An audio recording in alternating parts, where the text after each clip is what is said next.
I'm going to share with you the advantage small consulting firms have over giants like McKinsey.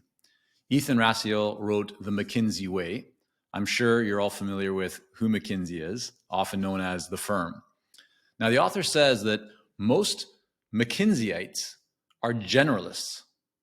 And I believe this is actually a big opportunity for boutiques and smaller firms because you shouldn't try to compete with a company like McKinsey by being a generalist or by trying to offer many different capabilities and tons of different services and try and appeal to all industries and all kinds of people. The opportunity for the small firm is to do the exact opposite, which is to specialize. Again, remember what the author wrote. Most McKinseyites are generalists. So don't try and compete by being just another generalist. Your opportunity is to be a specialist. So now let's get into some of the key lessons and ideas inside of this book. The author says problem solving isn't a thing that you do at McKinsey. It's what you do at McKinsey. And you'll see that this kind of theme runs throughout a lot of, a lot of the book or quite a bit of the overall theme, which again, so I'll read this because it's really important. Problem solving isn't a thing you do at McKinsey. It's what you do at McKinsey. And I think this will become quite apparent as we continue to go through this book together. So he then says that the big focus at the beginning of every engagement, even the conversation before paid work begins, it's all about finding facts. It's not just about sharing your opinions, even if you have your own opinions, because you may have a gut reaction. That's great. But you want to find the facts to support it. He says, quote, gut instinct might tell the solution to an inventory management problem in 10 seconds, but McKinsey will go to the facts first. He explains that one of the best ways to create value and impress a buyer is using facts. He says, quote, on her first engagement, she may have to present her analysis. This is talking about a consultant, right? So to present her analysis to the CEO of a Fortune 50 company who will not give much credence to what some newly minted 27-year-old MBA has to say, unless, and this is the key, right? Unless she has an overwhelming weight of facts to back her up. He goes on to say, hiding from the facts is a prescription for failure. Eventually, truth will win out. And I think this is just really important for all consultants. It doesn't matter whether you're an earlier stage consultant or you've been in the game for many years. It's one thing to have a perspective and to have an opinion, and these are certainly important. And as you develop in your career, people will just naturally, because you are recognized in the industry, right? Recognized as an expert, people will listen and put a lot more value and weight to your opinions. But it doesn't change the value and power and how compelling bringing facts and data is to a conversation, to your content. And that's really what this author is talking about. That, and as you get into the book, you can see the people at McKinsey, right, spend a lot of time collecting data and trying to identify the facts, the quote unquote kind of truth inside of situations. Another powerful concept in the book is MECE, maximum clarity, maximum completeness. The idea is to boil down the issue and key points into ideally just 3. If you have too many ideas running wild, you need to condense them, organize them, because there's power in structured thinking. The author says, quote, overlap represents muddy thinking by the writer and leads to confusion for the reader. And this is the power of clarity. The way that the author describes how this is applied inside of McKinsey is with the kind of at the beginning of every engagement, what the consultant will do is look to develop an issues list. And an issues list is where you're identifying or trying to identify and kind of get to the core, like the root cause of the issues, the problems, what is having a really big impact or holding back the growth, or what are the levers that we need to pull that will likely have the biggest outcome or benefit or create the most value for the client. And as you start to develop this issues list, you'll likely have many different issues that kind of come to mind, right? You'll have a lot of different ideas. But if you throw all those ideas to a buyer, to a client, you're actually doing them a disservice. And so your job as a consultant is to distill that, right? In this case, it's not more better, it's less is more. And therefore, the ideal is to try and get somewhere between 2 to 5 issues, 3 being a very solid number. The other thing then this book talks about is every project starts with developing a hypothesis. But again, you must have data to develop and support the hypothesis. They refer to this as having an IH, or an initial hypothesis. And he goes on to talk about how IHs produced by teams are much stronger than those produced by individuals, right? The initial hypothesis created when ideas are bouncing back and forth and you're coming at it from different angles are almost always going to be superior to the ideas that might come from just a solo consultant. And I think it's not just about whether you are a solo consultant in your own firm or you're part of a bigger team. The main concept here, I think the real area that you should pay attention to, and you've probably likely kind of, you've seen this, which is that you might develop some really great ideas inside of your mind when you're by yourself. You write them down, you feel all excited about them. But when you bring them to somebody else, whether that is a business partner, a coach, somebody in a community that you're in, or you're talking to a client, whatever it might be, when you start to kind of throw those ideas against the wall, you start to actually see that not all of them are as good as you initially thought. You end up finding even better ideas, or maybe you had an idea that you thought was okay, or could be great, but you don't actually know how to make it work. Well, when you start throwing those ideas back and forth, they're bouncing around, you end up being able to find more creative ways of actually making them a reality. And so I think the reminder here is to get out of the building and have more conversations, right? Get feedback, talk to more people. This is where great ideas, or I should say an average idea can become a very good idea, and a good idea can become a great idea when you have more opportunity to have some feedback or get feedback on that idea and bounce those ideas back and forth. Now, McKinsey is known for challenging their clients. And this is, I think, true not just at McKinsey, but really any established firm, and really any established savvy consultant that knows what they're doing is going to challenge their clients. But there's a quote in the book that I thought does a good way of kind of bringing this up. And it says, at McKinsey, we found that clients were often no better at diagnosing themselves than a doctor's patients. And that's, again, an important quote to remember. And he then goes on to say, the only way to figure out if the problem you have been given is the real problem is to dig deeper, get facts, ask questions, and poke around.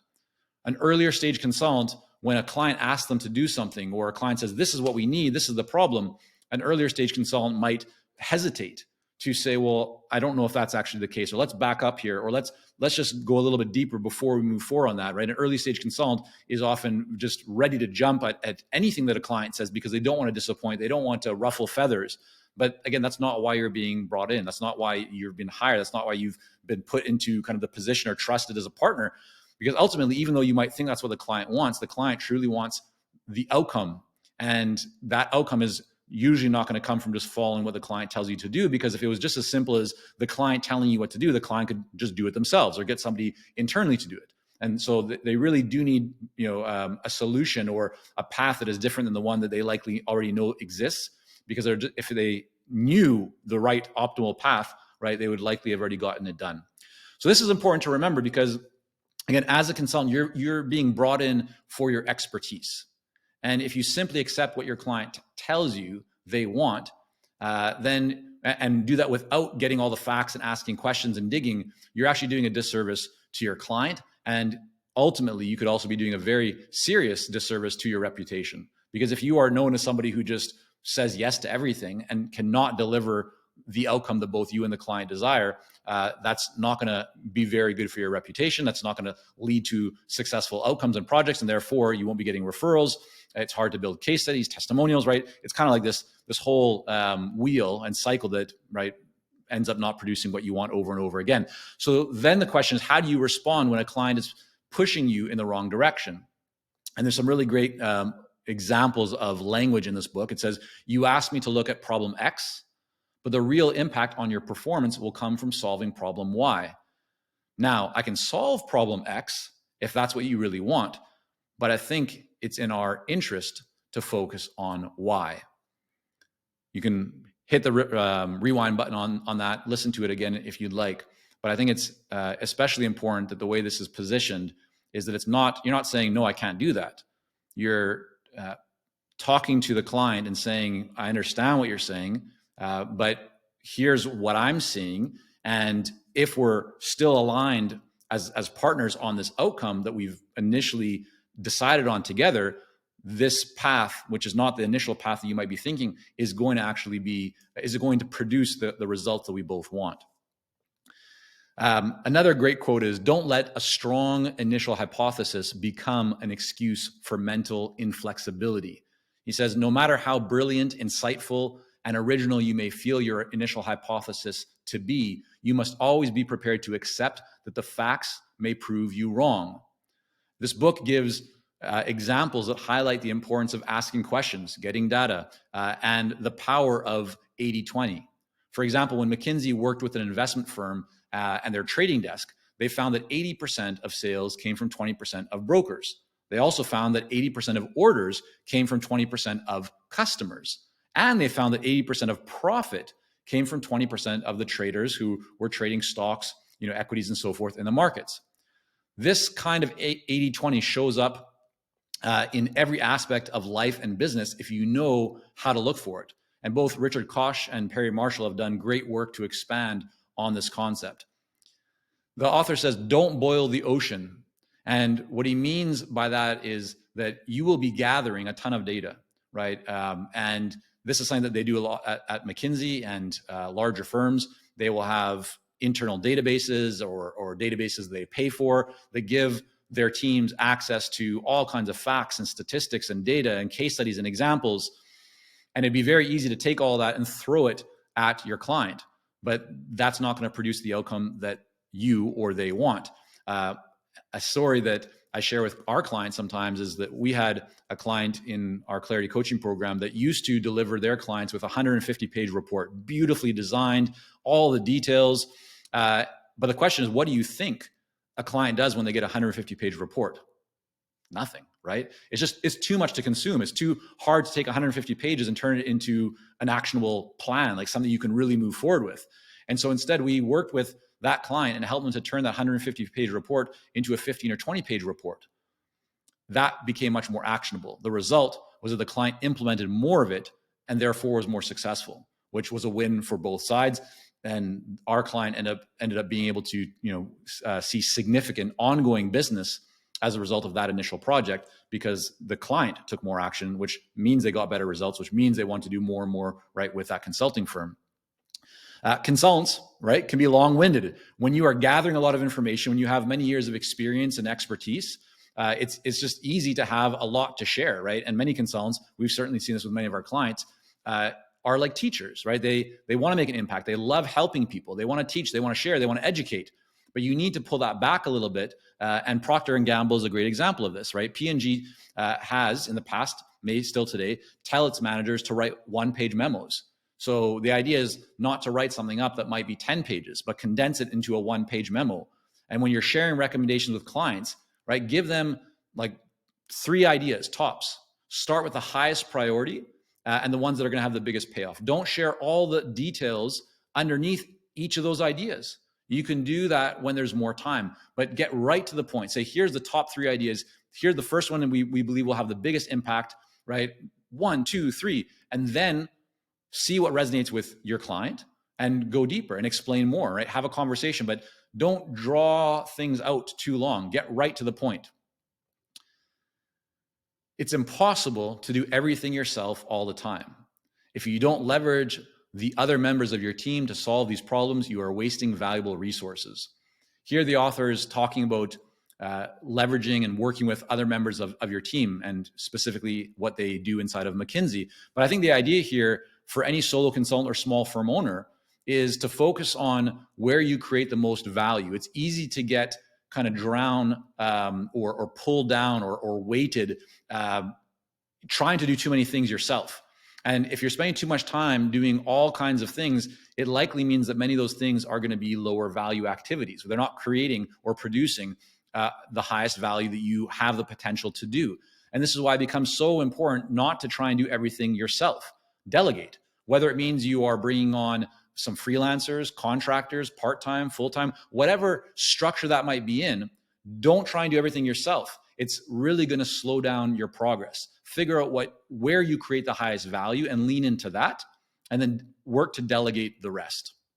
The book also has several good points for those working in larger firms and who are on the career track. However, I found fewer for the solo or small consulting firm owner. Now, how does McKinsey build its brand? Because when I say McKinsey, you're probably right away, you know who I'm talking about. And it's not just you. Most people know who McKinsey is. They've heard about it, right? At least if they're in the business world, or they've gotten an MBA, or they've been through education. Like, a lot of people have heard of McKinsey. But what's interesting is that the author explains that McKinsey doesn't sell, it markets. He says the firm, which is kind of how McKinsey is known, waits for the phone to ring, and ring it does. Not because McKinsey sells, but because McKinsey markets. The firm produces a steady stream of books and articles and publishes its own scholarly journal, which it sends gratis to its clients. What does that mean for you? It means that your IP, your intellectual property, your insights, your experience, your expertise, this will actually do the selling for you, but only if you get it in front of your ideal clients and the marketplace consistently and share it. As the firm spends time within a client organization, it almost always uncovers new problems that could benefit from McKinsey's expertise. These problems, however, must be addressed at another time and in another engagement. Consequently, McKinsey engagements tend to generate new business of their own accord. This is so important because many consultants will find that when they are in an engagement with a client, the client will have either a request for them, or the consultant will find something that they could add, an additional way that they could add value. And so whether it's the consultant initiating it or the client initiating it, very often it's the client, right? You start to experience scope creep, right? You start to find that you're doing more work. You're saying yes to something that was not part of the scope of work, wasn't part of the initial engagement, the agreement, the plan, yet you're doing it. And that's, again, a real disservice to both you and to the client. It means that in most cases, you're not going to get compensated for that work. You're also teaching the client that you're okay with that. But the other reason why it's not a good idea is because it means that now you're going to be spending less time on the initial priority project because you're splitting your time, working on this other stuff. And so it's much better to carve that out, create a new proposal for it, and talk about that as work that we'll do at the next stage rather than trying to do it all at once. I really like the concept and power of pre-wire that the author shares in the book. He said, McKinsey consultants engage in pre-wiring. Before they hold a presentation or a progress review, a McKinsey team will take all the relevant players in the client organization through their findings in private. That way, there are few, if any, surprises on the big day. A great way to make sure that everybody is aligned. You get feedback, you can make adjustments, right? Talk to all the people, hear all the voices, potentially deal with objections before they come up, right? And before you actually get to that official presentation. So I'd love to hear your thoughts on this video. And if you've read the book, I'm going to hold it up here. If you've read this book, The McKinsey Way, let me know what your thoughts are about it. I'd love you to share your feedback in the comments and hit that like and subscribe button to be notified as soon as we release our next video. And we have a great one in the works, and it's going to be coming soon, so you don't want to miss it. So hit that like button, that subscribe button, and let us know your thoughts about this video and if you read this book.